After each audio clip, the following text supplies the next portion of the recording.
მოგესალმებით კიდევ ერთხელ. დღეს არის მოგეხსენება ძალიან მნიშვნელოვანი დღე ჩვენი ქვეყნისთვის. ტარდება ძალიან პრინციპული და გადამწყვეტი მნიშვნელობის მქონე არჩევნები ჩვენი ქვეყნისთვის. ყველა საარჩევნოობანი გაიხსნა.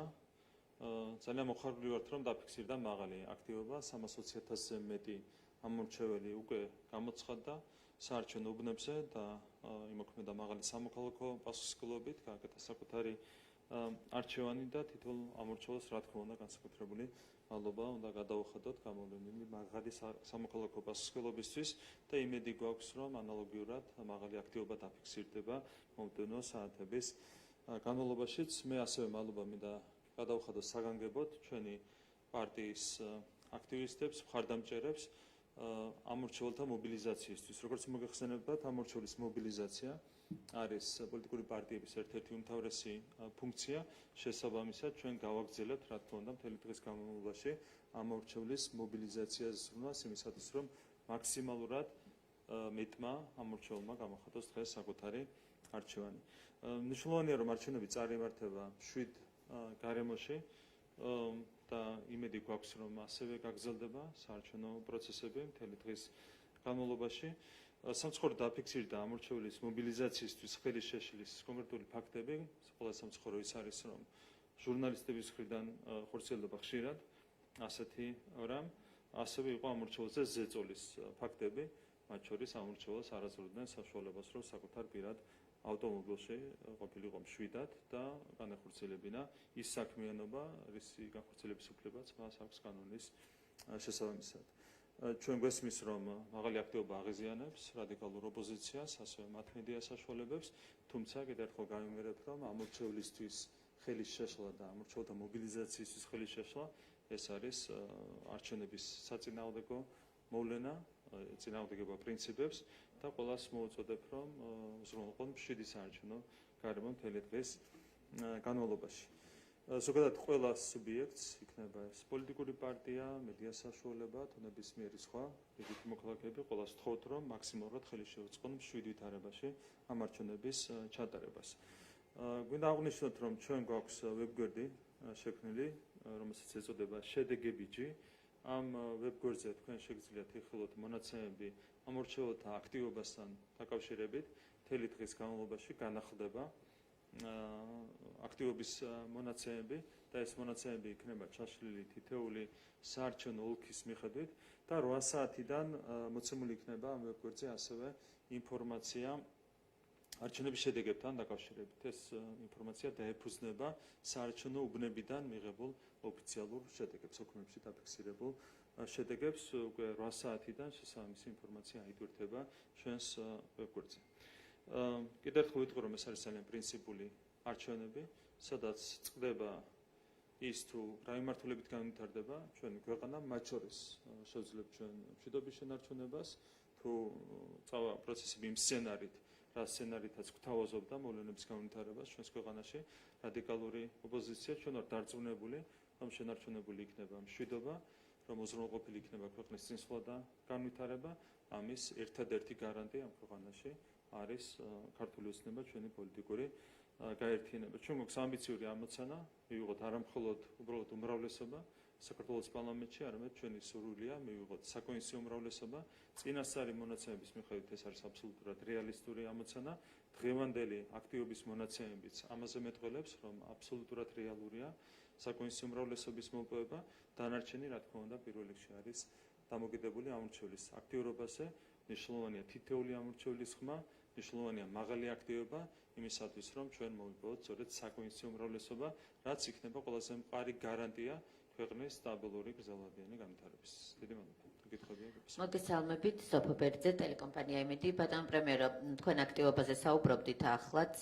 ოპოზიცია მაღალ აქტივობას საკუთარ გამარჯვებად აცხადებს უკვე. ამის პარალელურად თქვენ დღეს როდესაც საარჩევნო უბანზე იმყოფებოდით, მაშინ რამდენჯერმე მოუწოდეთ ოპოზიციას, რომ აღიარონ არჩევნების შედეგები.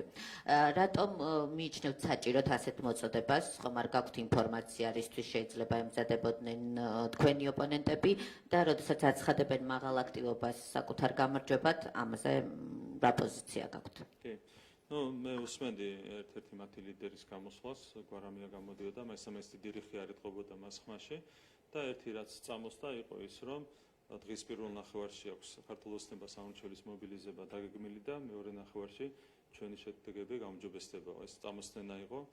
რეალურად ჩვენ რა თქმა უნდა უზრუნველყოფთ სამმართველოს მობილიზაციას მთელი დღის განმავლობაში და ქართული ოცნება იქნება მთავარი პოლიტიკური ძალა, რომელიც უზრუნველყოფს მაღალ აქტივობას ამ არჩევნებზე.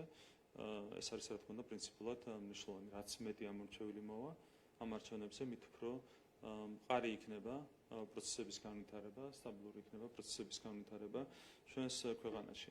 რაც შეეხება ცესკოს მიერ გამოქვეყნებული შედეგების აღიარებას, ნუ ერთ-ერთი პრინციპული განსხვავება ჩვენსა და ოპოზიციას შორის მთელი ამ წლების განმავლობაში არის ის, რომ ჩვენ ყოველთვის მიყვებოდით ცესკოს მიერ გამოცხადებულ შედეგებს და ოპოზიცია არასოდეს არ აღიარებდა ცესკოს მიერ გამოცხადებულ შედეგებს.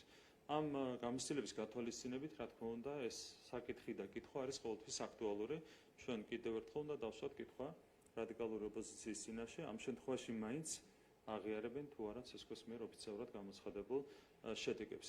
ეს კითხვები მე რამდენიც ვიცი, მათ დაუსვეს ასევე საერთაშორისო დამკვირვებლებმა და ვერც ერთ შემთხვევაში მათ ვერ მიიღეს დადებითი პასუხი. ამ კითხვას ჩვენც გვისაუბრდნენ საერთაშორისო დამკვირვებლები, ვეკითხებოდნენ, იქნებოდა თუ არა ნებისმიერი შედეგი მისაღები ჩვენთვის, ჩვენ ვაცხადებთ, რა თქმა უნდა, რომ ცესკო რა მონაცემებსაც გამოაქვეყნებს, იმ მონაცემებს გავყვებით.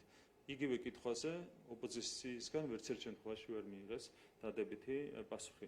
რაც ნიშნავს იმას, რომ მათ გაუჭირდებათ შეეგუონ მძიმე მარცხს, მეცხრე მარცხს უკვე ამ 12 წლიანი ისტორიის მანძილზე, თუმცა მათი გადასაწყვეტი არ იქნება, რა თქმა უნდა, ეს ყველაფერი საბოლოო ჯამში რეალურად გაფორმდება ლეგიტიმური არჩევნების შედეგები, რომელიც გამოქვეყნდება ერთ-ერთი ყველაზე მაღალი ნდობით აღჭურვილი ინსტიტუტის მიერ, ცესკოს მიერ და საბოლოო ჯამში ყველას მოუწევს შეეგუოს იმ ასე ვთქვათ შედეგს, რომელიც დაფიქსირდება ქართული ხალხის გადაწყვეტილების სახით.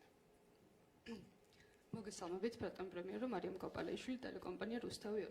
თქვენ ახსენეთ, რომ არჩევნები მიმდინარეობს საკმაოდ მშვიდ გარემოში, თუმცა ამის პარალელურად გვესმის ბრალდებები განსაკუთრებით არასამთავრობოების და ოპოზიციის მხრიდან, რომ თითქოს ისინი საუბრობენ სავარაუდო დარღვევებთან დაკავშირებით. მართულ გუნდში კი ამის საპასუხოდ ამბობენ, რომ პროვოკაციებს ელიან, სწორედ მათგან თქვენი პოზიცია და შეხედულება როგორია, თქვენ რასელით დღის განმავლობაში ოპოზიციისგან? ჩვენ ვაგვირდებით მათ განცხადებებს, როგორც რადიკალური ოპოზიციის განცხადებებს, ასევე მათთან დაკავშირებული NGO-ების განცხადებებს, როგორც არის იგივე ისვედი და ასე შემდეგ. და ჩვენ ვსწავლობთ შესაბამის ფაქტებს, მაგალითად ინფორმაცია გავრცელდა იმასთან დაკავშირებით, რომ თითქოს დაფიქსირდა მოსყიდვის 3 ფაქტი. ჩვენ ჩავეძიეთ 3 ფაქტს და 3 შემთხვევაში ეს აღმოჩნდა ტყუილი. საჭიროების შემთხვევაში ჩემი კოლეგები მოგესწრიან დეტალურ ინფორმაციას თითოეულ ფაქტთან დაკავშირებით. ნუ ასეთი განცხადებები, რა თქმა უნდა, იქნება, მათ გაუჭირდებათ იმ დონეზე манипуляციების განხორციელება, რაც გააკეთეს 2020 წელს, როცა PVD გააყალბეს, თუმცა მუდმივად ექნებათ ცდილობა, რომ რაღაცნაირად სტილი მიაყენონ არჩევნების ლეგიტიმაციას, თუმცა ხალხში მათი რეპუტაცია არის რეალურად განულებული, შესაბამისად, მათ ყალბი ინფორმაციას ამ შემთხვევაში ვერავითარი ფასი ვეღარ ექნება. თუმცა ჩვენ ყველა შემთხვევაში, ვინც არ უნდა იყოს, იქნება ეს კოლექტიური ნაცმოძრაობა თუ მათი NGO-ები და ეს შემდეგ, ნებისმიერ მათ განცხადებაზე გვექნება რეაგირება, ყველაფერს ნახავთ, ყველაფერს შევისწავლით, თუ სადმე დაფიქსირდება დარღვევა, რა თქმა უნდა, პირველი ჩვენ ვიქნებით ვინც ამაზე რეაგირებას განახორციელებს. და ასევე კიდევ ერთხელ მინდა მოუწოდო მათ, რომ კონდეთ რეაგირება იმ დარღვევებზე, რაც ხორციელდება ჩვენი ამორჩევლების მიმართ და ჩვენი პარტიის წევრების მიმართ, როდესაც ხდება მათ შორის განსაკუთრებით ამორჩევლთა მობილიზაციისთვის ხელის შეშლა. ერთ-ერთი ფაქტი იყო, როდესაც ჟურნალისტმა, მათი ერთ-ერთი კუთვნილი ტელევიზიის ჟურნალისტმა წაართვა ჩვენს მხარდამჭერ სიები, სადაც არც პირადი ნომრები იყო მითითებული, არც ფოტოსურათები იყო მითითებული, იყო უბრალოდ კარდაკარიდან გამომდინარე შედგენილი სია. ეს არის ჩვეულებრივი დემოკრატიული პროცესის შემადგენელი ნაწილი, როდესაც ჟურნალისტი ამას კადრულობს, ჟურნალისტი საწოდებული, ასე ვთქვათ, ადამიანი კადრულობს ასეთ რამეს, ეს რა თქმა უნდა კატეგორიულად მიუღებელია და ეს პირდაპირ წინააღმდეგება საარჩევნო პრინციპებს. ნუ შეუშლიან ამორჩევლთა მობილიზაციას, კიდევ ერთხელ ვიტყვი, რომ შეიძლება მათ აღიზიანებდეთ მაღალი აქტივობა, მაგრამ ეს გაღიზიანება უნდა დაიტოვონ თავისთვის. ჩვენ განვაგრძობთ, რა თქმა უნდა, მთელი დღის განმავლობაში ამორჩევლთა მობილიზაციაზე ზრუნვას. ხელის შეშლა ამ ყველაფრისთვის არის კიდევ ერთხელ ვიტყვი, დარღვევა და ამასთან დაკავშირებით იმედია, რომ ყველას იქნება რეაგირება. მოგესალმებით ბატონო ერგი, საქართველოს პირველი არხი თეონა მანაგაძე.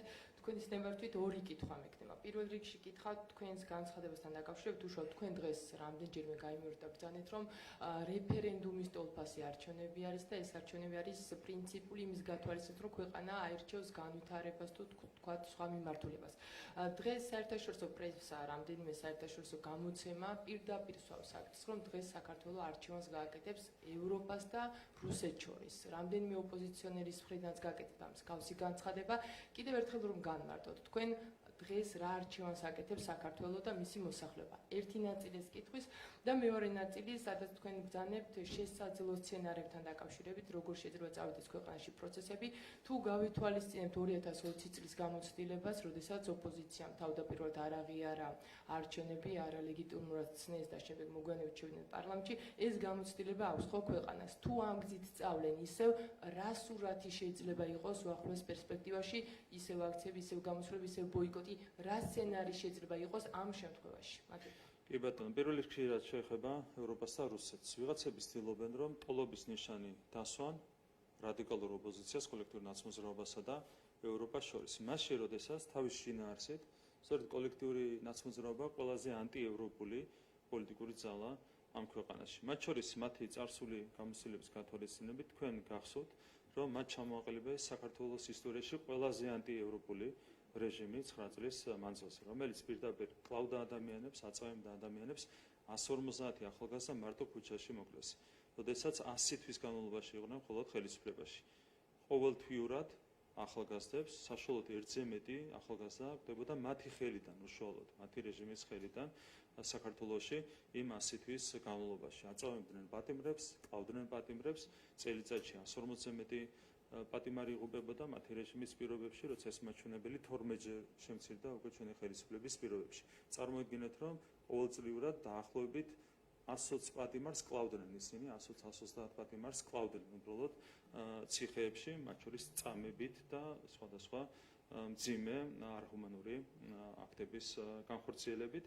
ბიზნესის რეკეტი, 10,000-ობით ბიზნესმენი გაძარცვეს, ქვეყანა ჩართეს ომში და მე ხელი მოაწერეს საბჭოს რეზოლუციასაც თავადვე აღიარეს რეჟიმის მიერ ომის დაწყება, ამაზე უფრო ანტიევროპული ბუნებრივია არაფერი არსებობს. და მათი დღევანდელი სახეც ძალიან კარგად ჩანს, ხო, როცა ვიღაცას უნდა ტოლობის ნიშანი დასვას ხაბიაშვილსა და ევროპას შორის, გუბას ანიგიძესა და ევროპას შორის, თინა ბოგუჩავასა და ევროპას შორის, სალომე სამადაშვილსა და ევროპას შორის, ანა ნაცვლიშვილსა და ევროპას შორის და გვარამიასა და ევროპას შორის და შემდეგ ხო ხოშტარი აღარ გავაქცელებ ამ ყველაფერს. ელემენტად ჰაბიტუსით დაწყებული და მათი წარსული საქმიანობით დამთავრებული და მათი დღევანდელობით კიდევ გაგრძელებული აბსოლუტურად ანტიევროპული ძალები და ადამიანები არიან, რა თქმა უნდა, ისინი. შესაბამისად, ეს ეგრეთ წოდებული დილემა რუსეთთან და ევროპასთან დაკავშირებით არის ჩვეულებრივი სიყალბე, ასევე მე მინდა შეგახსენოთ, რომ ევროინტეგრაციის გზაზე ყველაზე ხელშესახების შედეგები, ყველა ხელშესახების შედეგი უпроსორად საქართველოს ჰქონდა სწორედ ქართული ოცნების ხელისუფლების პირობებში, ეს იყო ასოცირების შეთანხმება, ეს იყო თავისუფალი ვაჭრობის შეთანხმება, ეს იყო ვიზა ლიბერალიზაცია და შემდეგ დიდი ბრძოლით, წელიწად ნახევრიანი ბრძოლით, უსამართლო ბრძოლაში, ჩვენ ხელიდან გამოგვლიჯეთ ვიღაცებს კანდიდატის სტატუსი. ბრძოლით მოვიპოვეთ ჩვენ ევროკავშირის ევროპის კანდიდატის სტატუსი და რა თქმა უნდა გავაგრძელებთ ამ მიმართულებით მომავალშიც ბრძოლას და შრომას. შესაბამისად, ერთადერთი ევროპული და პროევროპული ძალა ამ არჩევნებში არის სწორედ ქართული ოცნება და ამასთან ერთად ჩვენ ვართ ერთადერთი ქართული ძალა, რომელიც მთელი ამ წლების განმავლობაში ზრუნავდა საქართველოს ეროვნული ინტერესების დაცვაზე, მათ შორის ზრუნავდა საქართველოს ევროინტეგრაციაზე და არა მარტო ზრუნავდა, არამედ აღწევდა კონკრეტულ შედეგებსაც. მათ შორის ეკონომიკური წინსვლაც არის ერთ-ერთი მთავარი ფაქტორი, რაც აახლოებს საქართველოს ევროკავშირთან და ზოგადად უზრუნველყოფს მის წინსვლას ევროინტეგრაციის მიმართულებით. ჩვენ 2028 წლისთვის ერთსულ მოსახლეზე ეკონომიკით, მოსახლეობითი უნარის გათვალისწინებით გავასწრებთ ყველა კანდიდატ ქვეყანას და ეს გახდება ერთ-ერთი მთავარი საფუძველი, რაც უზრუნველყოფს ჩვენი ქვეყნის ევროკავშირში გაწევრიანებას. ყველა მიმართულებით, სწორედ ჩვენი გუნდი აკეთებს ყველაფერს იმისათვის, რომ გაგრძელდეს ქვეყნის წინსვლა ევროკავშირის მიმართულებით. ოპოზიცია, რადიკალური ოპოზიცია არის საქართველოს ისტორიაში ყველაზე ანტიევროპული და ამასთან ერთად ყველაზე ანტიქართული ძალა და ამ პოლიტიკურ სპექტრში ქართული ოცნება არის ერთადერთი პროევროპული და ქართული ძალა. შესაბამისად, არჩევანი მარტივია და მე დარწმუნებული ვარ, რომ ქართული ხალხი დღეს კიდევ ერთხელ გააკეთებს ძალიან მკაფიო არჩევანს. რაც შეეხება პროცესებს, რაც შეიძლება განვითარდეს რადიკალური ოპოზიციის დამარცხების შემდეგ, ველოდებით დაახლოებით იგივე სცენარს, რაც განვითარდა 2020 წლის საპარლამენტო არჩევნების შემდეგ, ისინი შეეცდებიან არჩევნების ლეგიტიმაციის ეჭქვეშ დაყენებას, თუმცა რესურსები აქვთ სრულად ამოწურული. მარტში, აპრილში, მაისში მათ გაანიევეს ყველა რესურსი, რაც ქუჩასთან შეიძლება იყოს დაკავშირებული. ისინი ცდილობდნენ ამ რესურსის დაგროვებას სწორედ ოქტომბერი, ნოემბერი, დეკემბრისთვის, თუმცა წინასწარ ჩვენი ძალისხმევით მათ შორის მოუწიათ მათ ამ რესურსების განიევება. შესაბამისად, რადიკალურ ოპოზიციას ექნება მცდელობა კიდევ ერთხელ, როცა ნახავს მძიმე შედეგებს, 8 საათის შემდეგ ექნება მცდელობა, რომ გააპროტესტოს საკუთარი მარცხით, თუმცა არავითარი ქუჩის რესურსი მათ არ აქვთ. ერთი მარტივი მიზეზის გამო არჩევნების მოგებასაც და ქუჩასაც სჭირდება ერთი და იგივე რესურსი. ეს არის ხალხის ხარდაჭერა. როცა არ გიმაგრებს ზურგს ხალხის ხარდაჭერა, ვერც არჩევნებში იქნებით წარმატებული და ვერც ქუჩაში. დანაირაკლი ერთ კითხვასაც დავსვო, ჩვენ ვესაუბრეთ საერთაშორისო დამკვირვებლებს, რომლებიც სხვადასხვა უბანზე აკვირდებიან პროცესს. ისინი დადებითად აფასებენ ამ დროისთვის მიმდინარე პროცესს, თუმცა მაგალითად აი საი ამბობს, რომ 10 საათის მონაცემები 15 საჩივარი და 15 შენიშვნა უკვე დაწერილი აქვს. თქვენ რა შეგვიძლიათ გითხრათ, რამდენად ობიექტური შეიძლება იყოს მათი საჩივრები, თუ უბრალოდ რაღაც სტატისტიკაზე გათვლასთან შეიძლება გქონდეს საქმე? აქ საუბარი ნახეთ რაზეა, მე დაახლოებით რაც ვნახე, რასაც უკავშირდება ასეთ საჩივრები, რატომ გაიხსნა საარჩევნო უბანი 8 საათსა და 4 წუთზე და არა ზუსტად 8 საათზე და ეს შემდეგ, ხო? იქ შეიძლება იყოს მცირე მნიშვნელობის გარკვეული ტიპის ხარვეზები, თავისთავად ეს ციფრები არაფერზე მეტყველებს. თავარია რომ არავითარი არსებითი ხარვეზი და ხარვეზები არ ფიქსირდება საარჩევნო პროცესში. თავიდან ბოლომდე საარჩევნო ადმინისტრაცია უზრუნველყოფს საარჩევნო პროცესების სათანადოდ გამართულად ჩატარებას და არსებითად გარემოც არის მშვიდი. ამას ყველა ხედავს, ამას ხედავენ მათ შორის უცხოელი დამკვირვებლები, ამას ხედავს ყველა ობიექტური დამკვირვებელი, მოქალაქეები, რომლებიც მიდიან უშუალოდ საარჩევნო უბნებზე. კიდევ ერთხელ გამიმერებ, რომ ვინც არ უნდა იყოს, იქნება ეს რადიკალური ოპოზიცია, მათთან დაკავშირებული NGO-ები თუ ნებისმიერი სხვა, ჩვენ რა თქმა უნდა გულდასმით გავეცნობით ნებისმიერ შენიშვნას, ნებისმიერ საჩივარს, თუ საფუძველი ექნება რომელიმე პრეტენზიას, რა თქმა უნდა ექნება რეაგირებაც, თავარია რომ არგუმენტირებული იყოს ის შენიშვნები, რომლებიც იქნება წარმოდგენილი. დიდი მადლობა.